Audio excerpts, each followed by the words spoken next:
तो सबसे पहली मुलाकात में मैं बच्चों को बता देता हूँ कि मैं आपका टीचर नहीं हूँ। दो एकम दो बोलो मेरे दोस्त, दो हाथ है मेरे पास। एक शिक्षक को शिक्षा का काम करने दीजिए। हर बच्चे के लिए एक टीचर जो होते हैं आदर्श होते हैं। मुझे मेरे साथ एक ऐसा रिश्ता कायम कर ले जहाँ मुझे आपके साथ सहजता महसूस हो। और हमारे शिक्षकों में बस एक ही कमी है, इच्छा शक्ति की।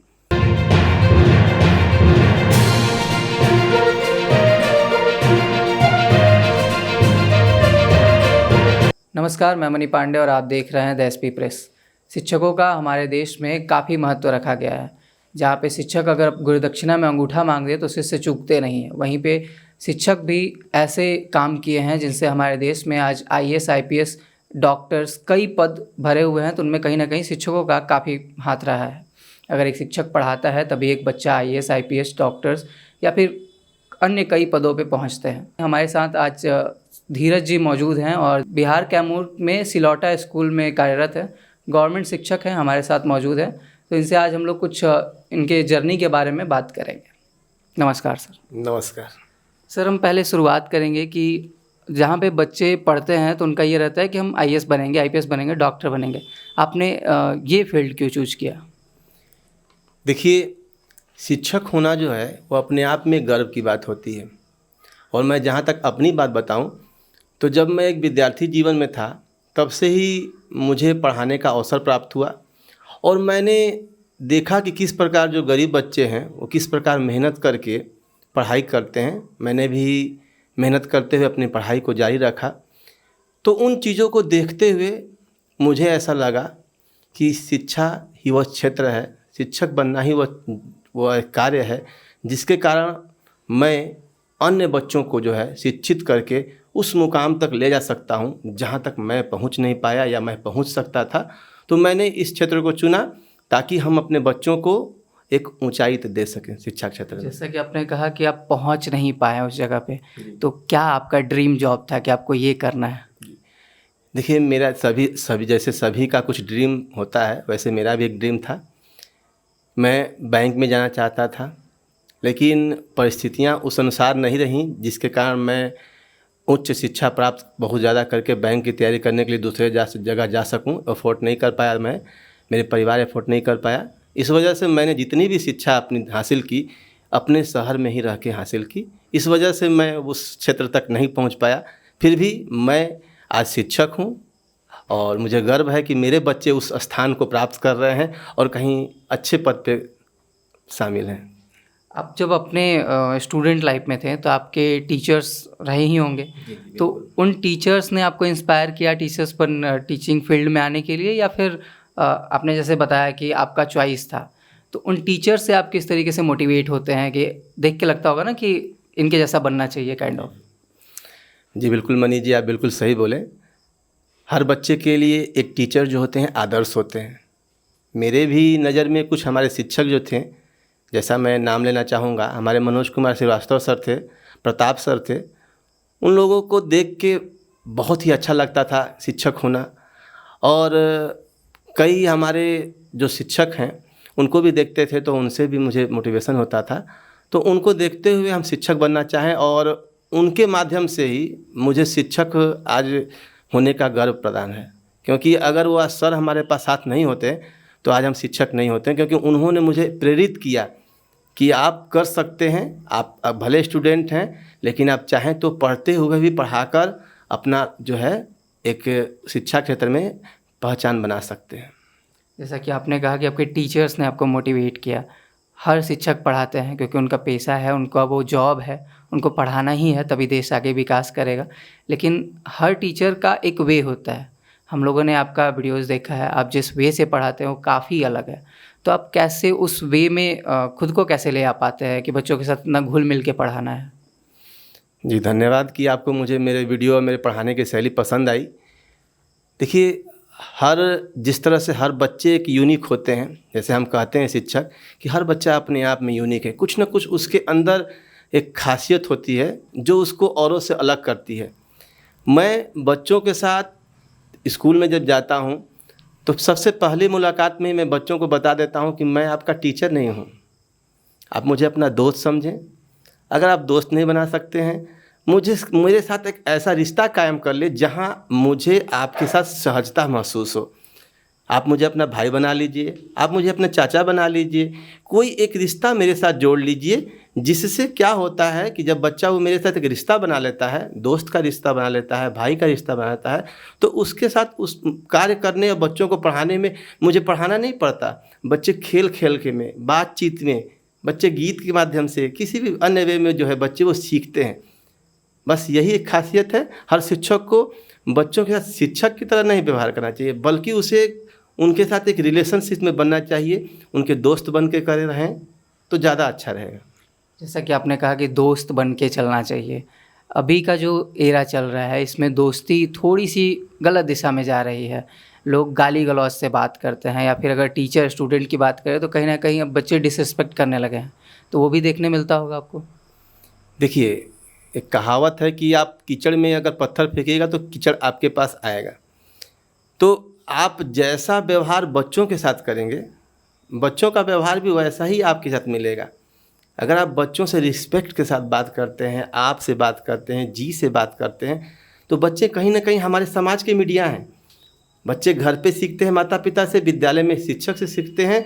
तो जब उनको अपने शिक्षक से प्रेम से बात होता है, आदरपूर्वक सम्मान बात होता है, तो मुझे लगता है कि बच्चे भी जो हैं आदर भाव ही देते हैं। हाँ, ज़रूर आप से बात से सहमत हैं, कुछ बच्चे वैसे मिलते हैं जो कभी कभार ऐसा होता है कि वह थोड़ा गलत वे में जाते हैं, लेकिन अब एक शिक्षक के रूप में जब मैं उन बच्चों को सही रास्ता पे ना ला पाऊँ, जब बच्चे उस हिसाब से नहीं आए, तो मुझे लगता है कि मेरे में कुछ कमी है। इसलिए ऐसा प्राय होता नहीं है। बच्चे जो हैं जैसा आप व्यवहार करते हैं, बच्चे आपके साथ वैसा ही व्यवहार करते हैं। फिर भी कुछ बच्चे तो ऐसे होंगे जो उद्दंडता करते होंगे, तो उनको आप कैसे संभालते हैं? जी, हर चीज़ का सवाल का जवाब प्रेम है। प्रेम से बात कीजिए, सम्मान दीजिए, आपको भी सम्मान मिलेगा। तो मतलब ओवरऑल आप ये कह रहे हैं कि अगर हम उद्दंड बच्चों को भी प्यार से अगर ट्रीट करें तो वो संभल जाएंगे, पढ़ने लगेंगे। जी, बच्चे शरारती होते हैं, उद्दंडता को मैं नहीं कहूँगा, बच्चे शरारती होते हैं, नेचर है उनका शरारत करना, लेकिन हमें ही उन्हें ऐसा व्यवहार देना है, ऐसा प्रेम देना है कि वह उस सही रास्ते पे आए, उनके अंदर उद्दंडता नहीं आए। अगर बच्चा उद्दंडता कर भी रहा है तो उसे हम प्रेम से समझाएंगे, अच्छे बातों से, कभी उसको हम अलग किनारे में बैठ के बात करेंगे। क्योंकि अगर हम उसको बीच समाज में, बच्चों के बीच उसको हम कुछ बोलेंगे या कुछ कहेंगे तो हो सकता है उसका प्रभाव नकारात्मक उस पर और अधिक पड़ेगा।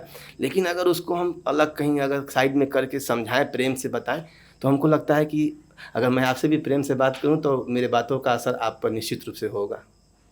ये जो सर यूनिकनेस है कि जहाँ पे टीचर्स, अभी तो खैर रूल हो गया कि मार नहीं सकते बच्चों को, टीचर्स पीटते थे। एक ज़माना हुआ करता था कि बच्चों को इतना मार देते थे कि हॉस्पिटलाइज हो जाता था बच्चा। वहाँ पे आप बता रहे हैं कि प्रेम से ट्रीट करना चाहिए। ये आपने ट्रेनिंग के दौरान, आप टीचर ट्रेनिंग के दौरान आपको बताया गया ये सब चीज़ें, या फिर ये सेल्फ डेवलप्ड है? देखिए, टीचर ट्रेनिंग में तो हमें बताया जाता है कि हम बच्चों के साथ कैसे व्यवहार करें, लेकिन आप मान के चलें, आपको विश्वास नहीं होगा कि अब तक जितना भी मेरा कार्य रहा है पढ़ाने का बच्चों के बीच, मैंने अपने क्लास में छड़ी का उपयोग सिर्फ टेलम के रूप में किया है। बच्चों को डराने धमकाने के लिए बिल्कुल ही प्रयोग नहीं किया है। उस वक्त छड़ी टेलम के रूप में प्रयोग हो सकता है, लेकिन बच्चों को डराने धमकाने की नीयत से बिल्कुल नहीं हुआ है। जो काम प्रेम से हो सकता है वो काम छड़ी से नहीं हो सकता। छड़ी एक प्रेरक के रूप में है, जिसके माध्यम से लोग बताते हैं, बच्चे के अंदर डर पैदा करते हैं ताकि वो बच्चा अनुशासनहीन ना हो, वो काम कर सके। लेकिन प्रेम से ही आप विश्वास करें, मेरे क्लास में कभी भी छड़ी का प्रयोग नहीं किया गया है। बच्चे प्रेम से शांति से रहते हैं, और बच्चों को जब बोलना होता है खुल के आ देते हैं। बच्चों के साथ मैं भी हंसता हूँ, बच्चों के साथ कभी कभी मैं भी शोर करता हूँ, बच्चों के साथ कभी कभी मैं भी कहता हूँ खूब तेज़ी से हंसो, बच्चों के मैं कहता हूँ कि रो के आज रो, कभी कभी बच्चों को कहते हैं लॉक हो जाओ। तो इस तरह से बच्चे खेल खेल में इंजॉय करते हुए सीखते हैं। मुझे नहीं लगता है कि अगर बच्चों को छड़ी का सहारा मुझे लेने की ज़रूरत ही नहीं पड़ी, और ट्रेनिंग में तो खैर खास तौर पे हमें छड़ी वर्जित है, तो हम लोग छड़ी का प्रयोग नहीं करते हैं। सबसे ज़्यादा खुशी कब मिलती है एक शिक्षक के रूप में? आपके बच्चे क्या करते तो आप ज़्यादा खुश होते हैं? देखिए, बच्चों की खुशी, चेहरे पे खुशी आए, बच्चे अगर आपके पढ़ाए हुए पाठ को, चाहे वो किताबी ज्ञान हो, चाहे व्यवहारिक ज्ञान हो, चाहे नैतिक ज्ञान हो, बच्चे अगर आपकी बातों को फॉलो करके कुछ सीख जाते हैं, कुछ दिन प्रतिदिन नया करते हैं अपने काम से, तो खुशी मिलती है जब उनके चेहरे पे मुस्कान आती है। तो अगर छोटा सा भी कोई काम है, मेरे बताए हुए काम को फॉलो कर लेता है और उसके चेहरे पे खुशी होती है कि सर आज हम ये काम कर लिए, आप बताए थे, तो वह मुझे लगता है कि ज़्यादा खुशी देता है। चेहरे पे बच्चों के मुस्कान जो है बहुत खुशी देता है। यहाँ तक तो बच्चों की बात कर ली मैंने। अब हम आपसे जानना चाहेंगे कि शिक्षक होने के साथ साथ आपको क्या लगता है कि कुछ शिक्षकों में ये चीज़ कमी है, या फिर वो उनमें होना चाहिए कि बच्चे और अच्छे से उन्हें समझ पाएँ, उन्हें डिसरिस्पेक्ट ना करें? या फिर बच्चे तो होते ही हैं, आप ही ने बताया कि दंड होंगे ही, थोड़ी सी शरारतें चलेंगी, तो कुछ ऐसा कमी देखा है आपने जो आपको लगता है कि उन शिक्षकों में ये होना चाहिए? देखिए, इसके लिए तो मैं ये कहूँगा कि सब इच्छा शक्ति, हर शिक्षकों के अंदर अगर इच्छा शक्ति हो, वो शिक्षकों की क्या, अगर समाज में किसी भी क्षेत्र में हो, चाहे जर्नलिज्म हो, चाहे व्यवसाय हो, चाहे किसी भी क्षेत्र में हो, अगर इच्छा शक्ति हो ना मनीष जी, तो कुछ भी काम हो सकता है। और हमारे शिक्षकों में बस एक ही कमी है, इच्छा शक्ति की। होता क्या है ना कि हम अपने काम को जब तक प्रेशर नहीं होता है ना, तब तक उसको सीरियस नहीं लेते हैं। सोचते हैं कि चलो ये काम हो रहा है, आज देख रहे हैं कि ऑनलाइन अटेंडेंस हो रहा है, तो सारे शिक्षक समय से पहुंच रहे हैं, पहले भी पहुंचते थे, लेकिन होता क्या था कि उसको हम लोग सीरियस नहीं लेते थे। तो मुझे लगता है कि अगर शिक्षक इच्छा शक्ति कर लेना, तो वो हर वो काम संभव है जो हम सोचते हैं कि नहीं हो सकता है। तो सभी शिक्षकों से यही कहेंगे कि उनके अंदर बच्चों के लिए कुछ करने की इच्छा शक्ति अपने अंदर जगाना होगा, तभी जाकर हम बच्चों के लिए कुछ कर पाएंगे और एक अच्छा राष्ट्र निर्माता की भूमिका में नजर आएंगे हम लोग का तो सर स्कूल लाइफ ख़त्म हो चुका है, अभी हम लोग चाह के भी स्कूल पढ़ने नहीं जा सकते हैं। तो अभी का क्या दौर चल रहा है स्कूल में, क्या क्या नई नई नियमें आई हुई हैं? क्या सरकार की तरफ से आपने बताया कि ऑनलाइन हो रहा है अटेंडेंस, और क्या क्या चीज़ डेवलप हुआ है? देखिए, आने वाला समय तकनीक का है। हर शिक्षक को तकनीक का भली भांति ज्ञान होना चाहिए। आने वाले समय में वे शिक्षक जो तकनीक को बिल्कुल नज़रअंदाज करेंगे, वो कहीं ना कहीं पीछे रह जाएंगे। और समय की मांग है कि हमें समय के साथ मिला के कदम ताल चलना पड़ेगा। उसी तरह शिक्षकों को भी समय के साथ अपने आप को अपडेट करना पड़ेगा। मोबाइल का वर्जन अपडेट नहीं रहेगा तो आपका सही से काम नहीं करेगा। शिक्षक को भी सेम उसी तरह अपने आप को अपडेट करना होगा, समय के साथ बदलना होगा। केवल ब्लैक बोर्ड पे काम से नहीं होगा, बच्चों को पढ़ाने के लिए हमें तकनीकी ज्ञान जरूर हासिल करना होगा। सरकार का भी यही उद्देश्य है। आप देखें तो अभी सरकार आने वाले समय में टैबलेट देने वाला है, शिक्षकों को प्रशिक्षण दिया जा रहा है, आईसीटी का ज्ञान दिया जा रहा है। और अब तो देखिए शिक्षक ऑनलाइन अटेंडेंस बनाने लगे मोबाइल पे ना। पहले लोग कहते तकनीक का ज्ञान नहीं है, अब देखिए तो हर शिक्षक जो है ऑनलाइन अटेंडेंस बनाना जान गए हैं सभी शिक्षक। धीरे धीरे सभी शिक्षक तकनीकी ज्ञान हासिल करेंगे, प्रशिक्षण हो रहे हैं, लगातार जारी है। और हमारे शिक्षक तकनीकी ज्ञान हासिल कर लेंगे तो निश्चित रूप से उन्हें और बच्चों को पढ़ाने में मज़ा भी आएगा और क्रिएटिविटी बढ़ेगी।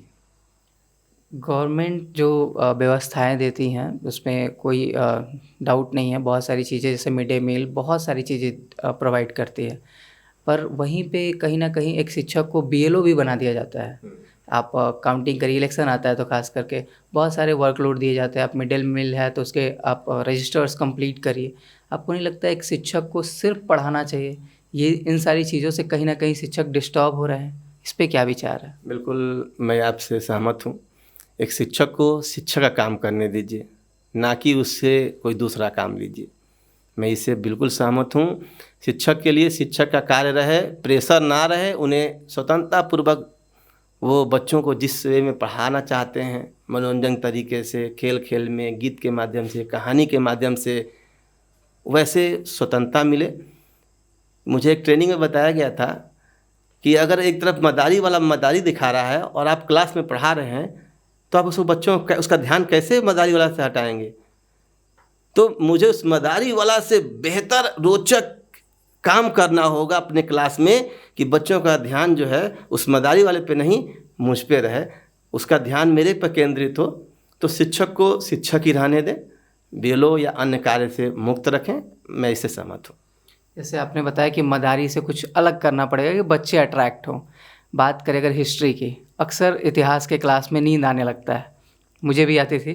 टीचर पढ़ा रहे हैं पर वो थोड़ा बोरिंग हो जाता है कि राजा आया लड़ा, उसको कैसे आप इंटरेस्टिंग बनाएंगे?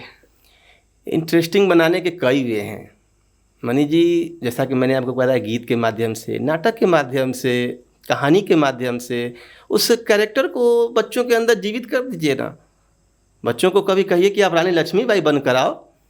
कोई बच्ची रानी लक्ष्मीबाई बन के आती है। कुछ बच्चों को कह दे तुम रानी लक्ष्मीबाई के बारे में, जीवनी के बारे में, थोड़ा जन्म के बारे में पढ़ के आना। तुम किसी बच्चे को बोल दीजिए कि कैसे वो लड़ाई लड़ी थी, उसके बारे में पढ़ के आना। तो मुझे लगता है कि रानी लक्ष्मीबाई के बारे में बच्चों को ज़्यादा पढ़ने की जरूरत नहीं है। या कभी आप रोल प्ले के साथ साथ बच्चों को कभी कुछ अगर दिखा दे रानी लक्ष्मीबाई के कैरेक्टर को कैसे, अगर तो बच्चे देख कर अच्छे से सीख जाएंगे। तो इतिहास हो, भूगोल हो, इंग्लिश हो, मैथ हो, विज्ञान हो, मैथ को कैसे बताएंगे सर? मैथ को ईजी करके।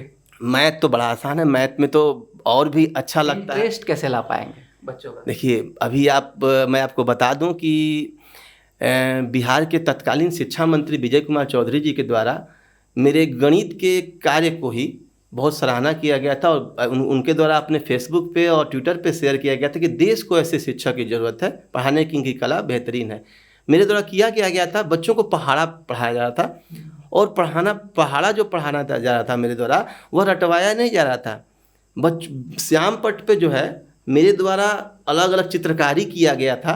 किसी में ऑक्टोपस बना था, किसी में पेड़ बना था, किसी में ट्रेन बना था, किसी में रेलवे सिग्नल बना था और उसमें पहाड़ा लिखा हुआ था। और बच्चे जो हैं उसको देखकर उस रेलगाड़ी के जो ट्रेन के डिब्बे हैं उसमें उसको देखते थे, पहाड़ा को पढ़ते थे। पेड़ पे जो बना हुआ फल टाइप पे पहाड़ा लिखा हुआ था उसको पढ़ते थे। ऑक्टोपस पे जो था उसको पढ़ते थे देखकर।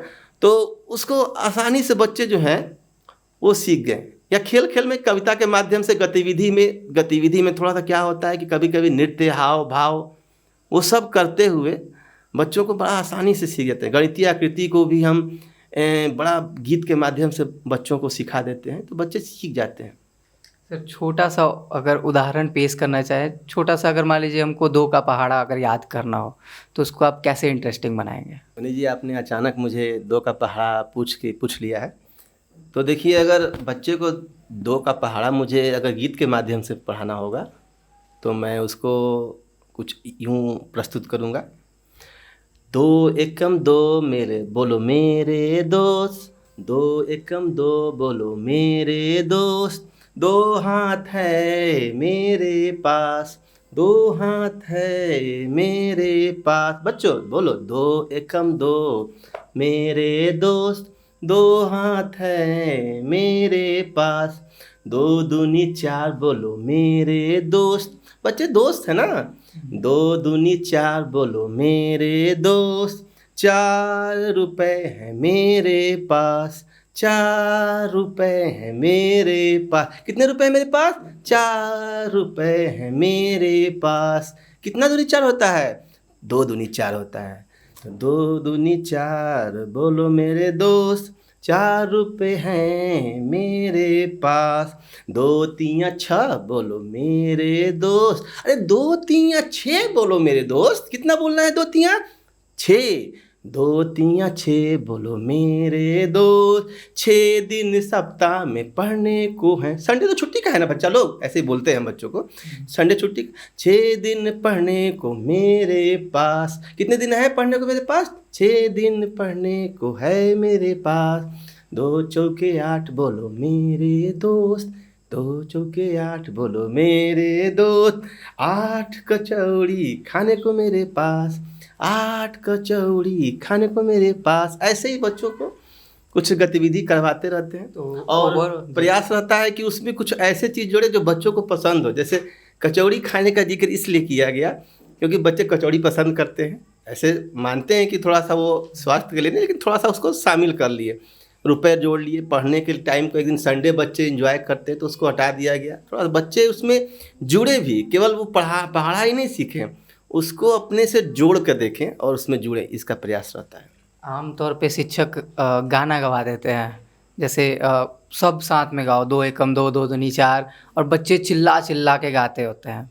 यही पुराना सिस्टम तो यही था। अगर मुझे ये एक्टिविटी अपने क्लास में करना होता तो उस क्लास में मुझे ऐसे वाचन करके या गा कर इसको नहीं करना होता, मैं उसको हर बच्चे के साथ जा जाकर घूम घूम कर उनको नृत्य करवाते हुए शामिल करवा के करवाता हर एक बच्चे वही को। मैं पूछ रहा था कि आपका जो तरीका है वो काफ़ी अलग है। जैसा कि हम लोगों ने देखा कि आप 2 मिनट में ही दो के पहाड़े पे नया तरीके से एक समझा दिए। आमतौर पे जो बच्चे हैं जिनको नहीं समझ आए वो भी समझ जाएंगे।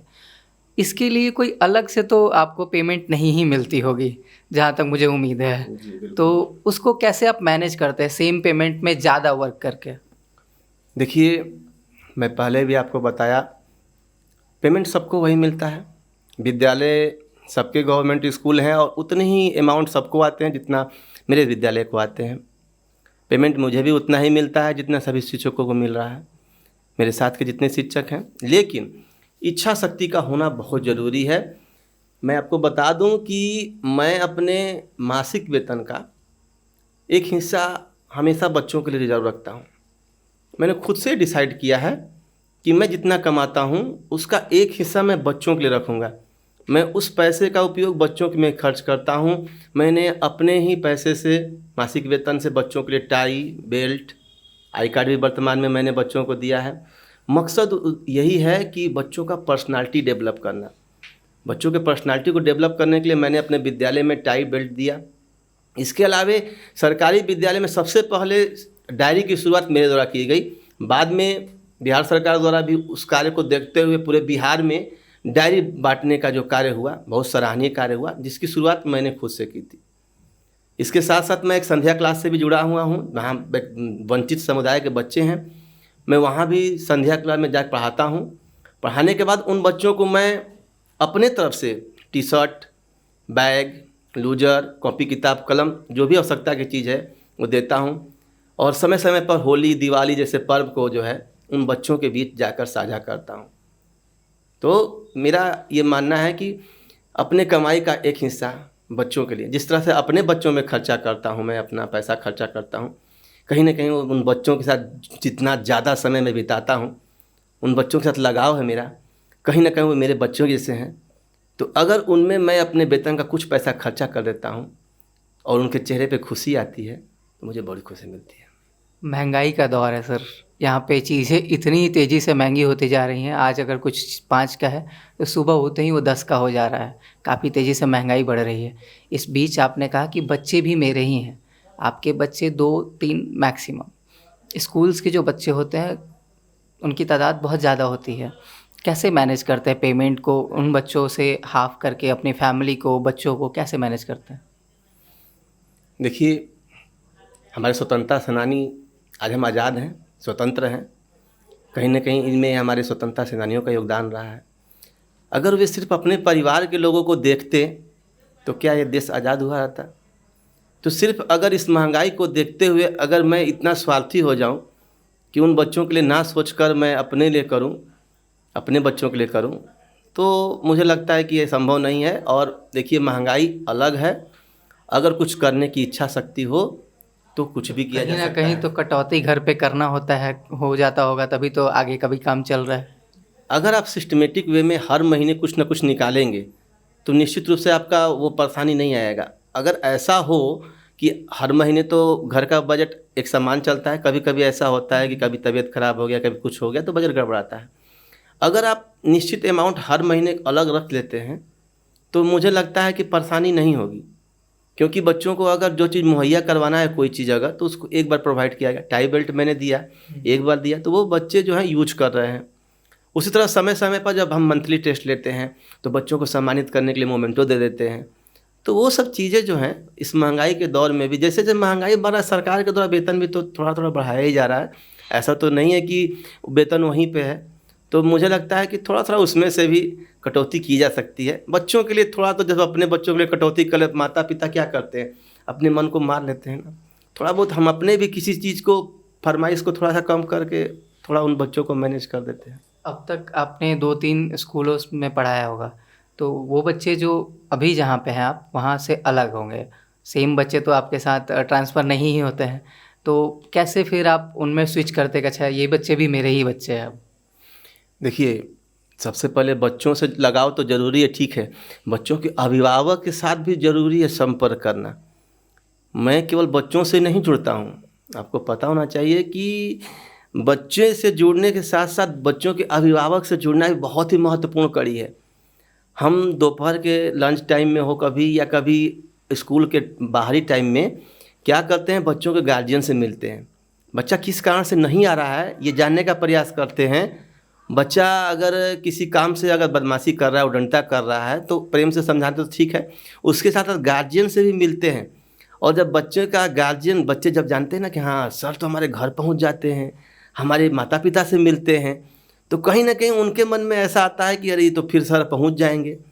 और बच्चों से मैंने कह दिया है कि भाई देखो, जो मैं कहता हूँ वो मैं करता हूँ, इसमें बिल्कुल याद रखना। और अगर जिस समय मैं नहीं करता हूँ ना, तो बच्चे मुझे टोक देते हैं, सर आप ये बोले थे करने के लिए। मैंने जानबूझकर बच्चों को बोल रखा है, क्योंकि कहीं ना कहीं अगर मैं वो चीज़ नहीं कर पाऊँ तो बच्चे मुझे खुद बोलेंगे। ऐसा होता भी है। तो बच्चे बोलते थे सर आप तो ये बोले थे करने के लिए, आज उसके घर बोले थे कि नहीं आएगा तो उसके घर जाएंगे। लेकिन हाँ बिल्कुल बोले हुए हैं, और तो याद आ जाता है तो हम जाते भी हैं, क्योंकि नहीं बच्चों को बोले हैं, नहीं कहेंगे तो बच्चों की नज़र में भी लगेगा कि सर केवल बोलते हैं करते नहीं हैं। तो हम बच्चों के घर पहुंचते हैं, माता पिता से मिलते हैं, उनका मोबाइल नंबर लेते हैं, उनको अपना मोबाइल नंबर देते हैं, कभी भी कॉल कीजिएगा, बच्चा नहीं आता तुरंत कॉल करते हैं। तो इस तरह से बच्चों और शिक्षकों के बीच हमारा तालमेल बना हुआ है। इस तरह कोई परेशानी नहीं होती इस तरह से। मैनेजमेंट स्किल भी काफ़ी अच्छी है आपकी। फाइनेंशियल जो आपने बताया मैनेज करना, वो भी बहुत अच्छा है, आपके पास फाइनेंशियल नॉलेज भी है। आपने मैथ्स को भी बहुत इजी कर दिया, इतिहास को, हिस्ट्री को भी बहुत अच्छे तरीके से बता दिया। तो आप एक सब्जेक्ट तो कुछ होगा जो आपका फेवरेट होगा कि आप यही बच्चों को अच्छे से समझा पाते होंगे। देखिए, शिक्षक तो ऑलराउंडर होता है। शिक्षक के अंदर कुछ तो एक रहता हो ना, मेरा ये सब्जेक्ट ज़्यादा स्ट्रांग है, हम ये ज़्यादा अच्छे से पढ़ा पाएंगे। जी, मुझे गणित और विज्ञान में बहुत रुचि है, और गणित मेरा सबसे पसंदीदा विषय भी रहा है। तो गणित मुझे बहुत सहज लगता है, और मुझे लगता है कि मैं गणित का डॉक्टर हूँ। मुझे डॉक्टर राज भी लोग कहते हैं, क्योंकि जिस तरह मरीज़ का ट्रीटमेंट, दवा जिस तरह डॉक्टर देख के नब्ज पकड़ के जानता है कि किस मर्ज की किस दवा देनी है, मुझे भी गणित में इतनी अच्छी जानकारी है। मुझे लगता है अपने हिसाब से कि मैं किस सवाल को किस वे में किस बच्चे को कैसे समझा सकता हूँ, मुझे लगता है कि मैं इसमें निपुण मैं कर सकता हूँ। तो इस तरह से मुझे गणित बहुत पसंद है। विज्ञान की बात की आपने तो नो डाउट आप उसको बहुत अच्छा बना देते हैं। केमिस्ट्री में सर कुछ कुछ ऐसे होते हैं रसायन शास्त्र में जो वो सूत्र बनने लगते हैं तो काफ़ी कॉम्प्लिकेटेड हो जाता है, तो आप उसको भी बहुत अच्छे तरीके से ही समझा ही देते होंगे। बट कुछ ऐसे बच्चे होते होंगे जिनको समझ नहीं आता है, बार बार समझा रहे फिर भी नहीं समझ में आता है, तो उनको कैसे आप डील करते हैं? बहुत अच्छा सवाल किए, क्योंकि ये जो मैं बात बोलने जा रहा हूँ, मैं अपने क्लास में अक्सर यूज करता हूँ, और मैंने इसे खुद पे भी अप्लाई किया है। जैसा कि मैंने आपको अभी बताया कि गणित मेरा पसंदीदा विषय रहा है। लेकिन हुआ क्या कि एक समय मुझे भी गणित में बहुत परेशानी आती थी। जब मैं 9th क्लास में था तो गणित जो है मेरे लिए बड़ा टफ हो गया था। जियोमेट्री जो है मेरे लिए बड़ा टफ था। मेरे टीचर मुझे बोला करते थे कि जियोमेट्री तुम्हारा सही नहीं है। तो मैंने क्या किया कि मैं 6th क्लास के ज्यामिति से शुरू किया। आज वही चीज़ मैं बच्चों पे लागू करता हूँ। मैंने 6th क्लास के ज्यामिति को पहले सॉल्व किया, फिर 7, फिर 8, और मेरा 9th क्लास का बिल्कुल सही हो गया। आज मैं बच्चों को बोलता हूँ तुम अभी जहाँ हो वहीं से शुरू करो। अगर मान लेते हैं गणित में पहाड़ा नहीं आता है, गिनती आता है, गिनती से शुरू करो। गिनती नहीं आता है तो जो भी तुमको शुरुआत गणित का चीज़ है, मैंने जहाँ पर तुम हो वहीं ले शुरुआत करो, वहीं से आगे चलो, बिल्कुल तुम समझ जाओगे। रही बात केमिस्ट्री की, अगर केमिस्ट्री का अगर मुझे नहीं आ रहा है, बच्चे को नहीं आ रहा है, तो उसका शुरुआत जो बेसिक है उसको हम वहाँ से शुरू करेंगे। थोड़ा सा मेहनत तो करना पड़ेगा, लेकिन अगर वहाँ ले शुरू करेंगे ना, तो वो चीज़ सीखते सीखते हम वहाँ पहुँच जाएंगे जहाँ हमको अभी होना चाहिए। तो इस तरह से कोई परेशानी नहीं होगी। ऐसा होता है कि आप पढ़ा रहे हैं, बच्चों को अलग चीज़ें बता रहे हैं। ज़्यादातर शिक्षक जो होते हैं आते हैं, सरकारी स्कूलों की ये सत्य बात है कि शिक्षक आए, जितना उनको पढ़ाना उतना पढ़ाएं, या फिर सोए हुए हैं। खासकर आप न्यूज़ में देखते ही होंगे कि टीचर्स को कम नॉलेज है या फिर सोए हुए हैं। तो ये जो अलग चीज़ आप जब शुरू किए तो ये हुआ ही होगा कि बहुत लोग आपको सपोर्ट नहीं कर रहे होंगे, कुछ उसके खिलाफ भी होंगे। उनको कैसे आपने मैनेज किया होगा? जी बिल्कुल। सबसे पहले तो मैं आपसे माफ़ी चाहूँगा कि जो आपने कहा कि सरकारी विद्यालय के शिक्षक, ठीक है मीडिया में खबरें चलती हैं, लेकिन मैं इससे पूरे शिक्षक समाज को बदनाम नहीं कर सकता। बेसिकली मेरा क्वेश्चन ये है कि आप जब ये शुरू किए होंगे अलग तरीके से पढ़ाने का, तो कितने लोगों ने आपको सपोर्ट किया, कुछ लोग आपके अगेंस्ट थे तो उन्होंने क्या किया, कैसे आप उसको डील किए, ये पूछ रहे हाँ, बिल्कुल समस्याएँ तो बहुत आती हैं, इसमें कोई इनकार नहीं कर सकता आदमी। और निश्चित रूप से हमारे समाज में कई तरह के शिक्षक हैं। हमारे समाज में बहुत से शिक्षक हैं जो सिर्फ अपना हित देखते हैं, कुछ शिक्षक हैं जो बच्चों के लिए सोचते हैं, कुछ शिक्षक तो उससे भी बहुत बढ़ के आगे काम कर रहे हैं। तो चुनौतियाँ तो आती हैं, मेरे साथ भी आई थी। और शुरुआत में आप जब काम करते हैं ना, तो शुरुआत में आपको बहुत से ताने सुनने को मिलते हैं। मुझे भी लोग बोलते थे बड़ा काम करते हैं, लगता है राष्ट्रपति पुरस्कार प्राप्त करेंगे, अवार्ड जीतेंगे, है ना। तो बहुत शिक्षकों का ताना भी सुनने को मिलता था। और समाज में भी कई लोग बोलते थे कि आखिर आप ये करके क्या करना चाहते हैं, क्या आपको मेडल मिल जाएगा, अब बच्चों के बीच क्या ऐसा करते हैं, अपना क्यों पैसा खर्च करते हैं, बच्चों को इतना समय क्यों देते हैं। लेकिन उन सब की बातों को मैंने सुनते हुए थोड़ा सा, देखिए, नेगेटिव चीज़ से जितना बच के रहें ना उतना अच्छा है। सकारात्मक चीज़ सोचिएगा, सकारात्मक प्रभाव पड़ेगा, नकारात्मक से जुड़िएगा, नकारात्मक प्रभाव पड़ेगा। तो मैंने उनके नेगेटिव चीज़ों को छोड़ दिया और उसमें से अच्छाई को चुना। देखिए, जो आपके बारे में नकारात्मक बोलता है ना, मुझे लगता है कि वो आपका सबसे अच्छा वेल विशर है। वो अनजाने में आपका भला कर रहा है। क्यों? शीशा जिस तरह से अपना कमी दिखाता है कि हाँ यहाँ काला लगा है ना, उसी तरह से जब वो कोई नकारात्मक बात बोलते हैं तो लगता है कि वो हमारे कुछ कमी को निकाल रहे हैं, बता रहे हैं मुझे। तो उनके बातों को मैं नकारात्मक रूप में नहीं लेता, सकारात्मक रूप में लेता हूँ। और मुझे लगता है कि वो कुछ कमी हमारे अंदर बता रहे हैं, उसको हम हटा देते हैं और कभी कभी तो और ऊर्जा मिलता है कि और अच्छा करने का प्रयास करते हैं। घर से भी कभी कभी बात सुनने को मिलता है, माता जी हों, पत्नी हों, कभी कभी सपोर्ट नहीं मिलता है। क्यों करते हैं आप, हाँ पैसा खर्च करते हैं आप, इतना समय क्यों देते हैं, क्यों जाते हैं पढ़ाने के लिए संध्या क्लास में। तो कभी कभी घर से भी बात सुनने को मिलता है। लेकिन जब उनको समझाते हैं कि नहीं, बच्चों के लिए काम कर रहे हैं, अपने बच्चे जैसे वो भी बच्चे हैं, तो लोग मान जाते हैं। मैं एक बाल मन पत्रिका भी निकालता हूँ जो लगातार 34 महीने से कंटिन्यू जारी है। हर महीने मेरे अंदर एक इच्छा जागी थी कि मैं सरकारी स्कूल के बच्चों की प्रतिभा को क्यों ना ऐसा एक मंच दूं कि जिससे वो मतलब हमेशा के लिए अस्थायी हो जाए। शुरू में इस पत्रिका को निकालने में बहुत सी अड़चनें आई, कई लोग मुझे इसके लिए बोलते थे क्या होगा क्या होगा क्या होगा। लेकिन आज देखा पत्रिका जाए, है क्या, उसके बारे में अगर आप थोड़ा विस्तार से बताना चाहें, कब शुरू किया था आपने और बेसिकली वो है क्या। जैसे कुछ बच्चे हैं कि उनसे जुड़ना चाहेंगे तो कैसे आपसे जुड़ सकते हैं, ओवरऑल पूरा उसका अगर आप डिस्क्राइब कर पाएँ। जी, ये हमारा एक बाल मन पत्रिका है। टीचर्स ऑफ बिहार एक बिहार का सबसे बड़ा टीचिंग कम्युनिकेशन है, उनके माध्यम से मैं भी जुड़ा हूँ। उसमें क्या हुआ कि हम लोग एक पत्रिका बनाने के लिए सोचे। मैंने सोचा खुद से, ये मेरा आइडिया था। और मैंने सबसे पहले अभी आपको मैंने बताया कि मैं जब विद्यालय में बच्चों को पेंटिंग बनाते देखता था, उनके गीत को, कहानी को, कविता को कुछ अगर देखता था, तो मेरे मन में ऐसा आता था कि इन बच्चों की प्रतिभा कहीं स्कूल तक ही सीमित ना रह जाए। क्यों ना एक ऐसा हम उनको मैगजीन के रूप दे दें जहाँ वो कभी भी खोल के देखे, 2 साल बाद देखे, 4 साल बाद देखे, तो उन देखे हाँ ये पेंटिंग हम बनाए थे। तो इसकी शुरुआत जनवरी 2022 में मेरे द्वारा की गई थी। और लगातार हर महीने ये मासिक ई पत्रिका है जिसमें बच्चों की प्रतिभा के साथ साथ विभिन्न प्रकार के रोचक जानकारी, ज्ञानवर्धक जानकारी, बच्चों के pencil art, pen art, sketch art, बच्चों के द्वारा बनाए गए क्राफ्ट्स और बच्चों के द्वारा जितने भी कला हैं, गीत है, कहानी है, कविता है, उन सबको संग्रहित करके एक मैगजीन का रूप दिया गया है। और ये लगातार हमारा 34 महीना से कर रहा है, जिसकी प्रशंसा, जिसकी शुभकामना हमारे जिला शिक्षा पदाधिकारी से लेकर जिला कार्यक्रम पदाधिकारी तक भी दिए हुए हैं।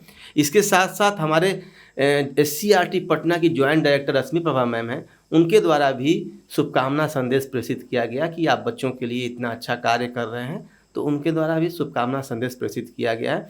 और अब मैं आपको बताते हुए बहुत हर्ष हो रहा है कि देखिए, बच्चों के लिए काम करते करते कला के क्षेत्र में भी बच्चे आगे बढ़ रहे हैं, बच्चे कला से जुड़े हुए हैं और ये बड़ा जो क्षेत्र है ना वो व्यापक होते जा रहा है। ये पत्रिका जो हमारा है वह केवल जिला तक नहीं सीमित है, राज्य तक सीमित नहीं है, बल्कि हमारे राजस्थान, हरियाणा, गुजरात, छत्तीसगढ़, मध्य प्रदेश, कई राज्यों में ये हमारा पत्रिका जो है, वहाँ के शिक्षकों से बच्चे जुड़ रहे हैं।